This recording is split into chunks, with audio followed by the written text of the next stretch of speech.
inevitable.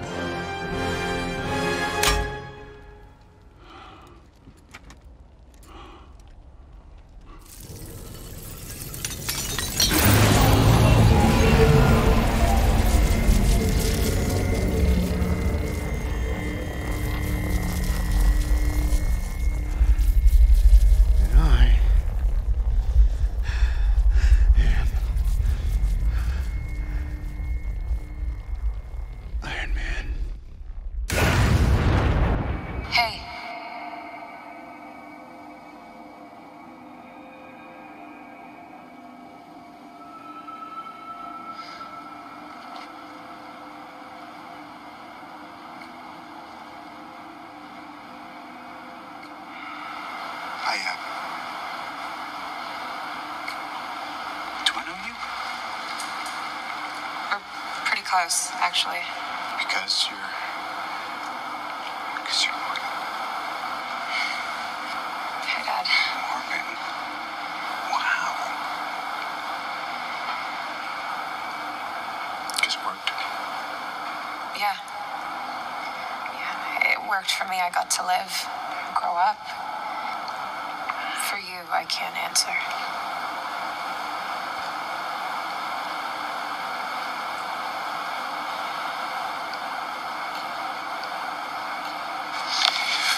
I'm sorry. I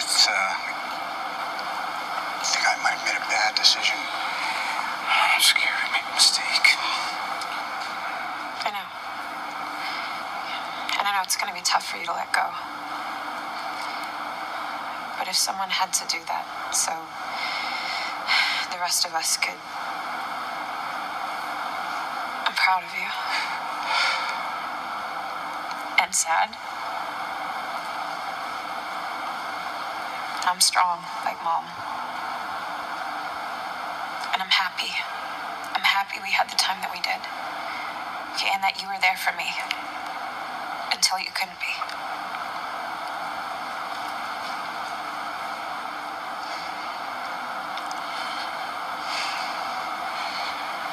If you're happy, I'm happy.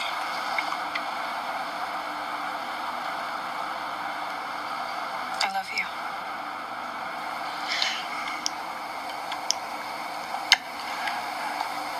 I love you 3000.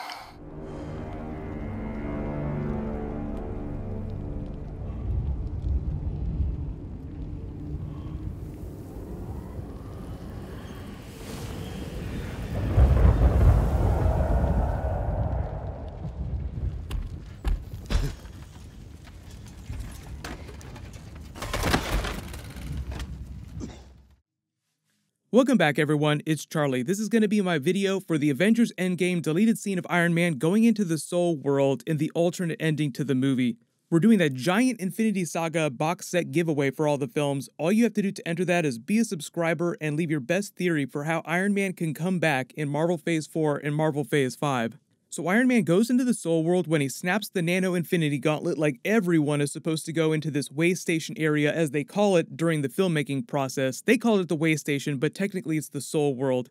Instantly you sense the mechanics of how this place works for each different person who uses the Infinity Gauntlet. It's a makeshift version of the campsite from outside his lake house earlier in the movie, where Iron Man found Morgan Stark playing in her tent with Pepper Potts' rescue armor from the comics. The place itself is meant to be some meaningful shared place from each person's history. That's why for Thanos, it was this place with young Gamora on her homeworld. It's the place where he decided to adopt her, so that's why it's so meaningful for him. Adult Morgan Stark, played by Catherine Langford, who you all probably recognize, tells him that everything worked out. She got to grow up and have a happy life with Pepper Potts. Everything is okay, and he doesn't need to worry about whether or not he made the right decision in sacrificing himself to snap the Infinity Gauntlet or do the whole big time heist and bring everyone back. The really interesting part, too, is that she also tells him that she can't say whether or not he's alive in the future. I can't say about you, mostly because Marvel doesn't have a contract with Robert Downey Jr. to come back in the live-action movies beyond the Black Widow movie. There's a rumor that he's coming back in a scene for Black Widow, but it might just wind up being a deleted scene from Captain America Civil War. That's kind of a separate thing. I'll talk about it during my Black Widow videos when they start dropping trailers for that movie. Side note too, you probably also heard Jeff Goldblum recently confirmed that he filmed scenes with Robert Downey Jr. for the Avengers What If series, so he will be coming back for new stuff during Marvel Phase 4. It's just on Kevin Feige and Marvel to find compelling reasons for him to come back in the live-action movies like Young Avengers or the future Avengers movies as a hologram or a special message that he left behind that they find. Just some compelling reason for him to come back and play the character, aside from him just straight up coming back alive or an alternate universe version. The other reason why she says this too, she can't say whether or not he's alive, is because they were playing it like he might never come back in the future. And even this version of Morgan Stark that Iron Man is talking to isn't the actual Morgan Stark, it's just a piece of her soul that he's connected to because of the power of the combined Infinity Stones. It's kind of complicated what's happening here, the mechanics of it all, but the stones are reaching forward in time and connecting him to a piece of her soul, pulling it into the soul world. You have to remember that most of the movie is about them traveling back into the past, but you can actually use the Infinity Gauntlet to travel to any point in the future that you want to. They have a nice callback to the I Love You 3000 line from earlier in the movie, and then after this, what would have happened is they had the Avengers Take a Knee deleted scene where they do a much bigger, longer version of the goodbye scene with Spider-Man, Pepper Potts, and Rhodey. Here's a short clip of that. Iron Man 1 was incredibly special. We sort of improv the whole thing. We laughed, we cried, we got very, very close on that movie. We were the first Marvel movie as a studio. You know, there was no real model for it yet. Nobody expected too much of it. I think most of us have been pretty vocal about what he started, and without him, none of us would be in this position. The scene goes on even longer. You can even see younger Gamora from 2014 get all awkward when they start getting down on one knee because she never met Iron Man. She doesn't know Tony Stark, so she's like, peace, I'm out of here. That's why Peter Quill and Thor, the Guardians of the Galaxy, are plotting a course to track her ship down at the end of the movie in that other scene.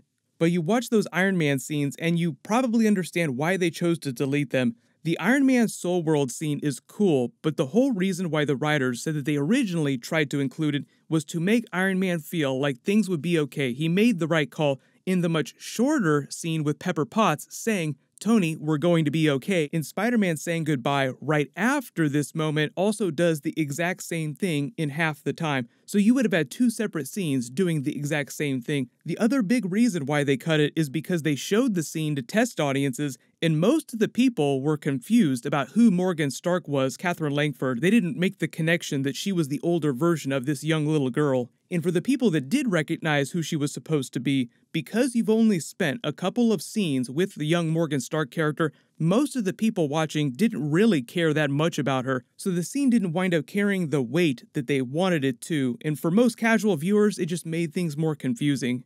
The reason why they cut the Avengers Take a Knee scene is because it was originally there to just have everyone pay tribute to Iron Man's sacrifice, and they also do that again right after this during the funeral scene. So they cut it for pretty much the same reason why they cut the Soul World scene. You're doing just the same scene over and over again, making the film longer than it needs to be, and they found that they were turning the ending of the movie into a Lord of the Rings Return of the King situation. Remember how that movie had several different endings? Like the whole last 15 to 20 minutes of Return of the King was a bunch of different ending scenes, when really you only want one or two, and then any other tags that you want with the different characters you handle in the post-credit scenes because it's a Marvel movie. But the issue they said they had with Avengers Endgame is that they wanted the movie to feel special, like a real ending for some of these characters, even though they're definitely coming back in Black Widow. Like, Black Widow died, but technically the Black Widow movie is set during the past, so it's not quite as perfect a situation as they would like. But that's the whole reason why they didn't want a post-credit scene like you would see in a traditional Marvel film, and instead did that special montage post-credit scene with all the titles, and then the Iron Man audio taken from the cave scene in the first Iron Man movie with him banging the hammer, making that Mark I armor. But let me know in the comments, do you think that they were right to cut the Soul World scene and the scene of them taking a knee after Iron Man died? There's a ton of other bonus content and deleted scenes from the Avengers Infinity Saga box set from all the different Marvel films going back to Phase 1. Let me know if there are any special videos that you want me to make, because most of this stuff is obviously for Avengers Endgame, but there's way more stuff going back to the other films. I'm working on a new video for The Mandalorian about Yoda's race and their history that should post later tonight. But while you wait for everything, click here for that brand new Avengers What If trailer, and click here for all my Avengers Endgame deleted scenes videos. Thank you so much for watching. Everybody stay awesome. I'll see you guys tonight.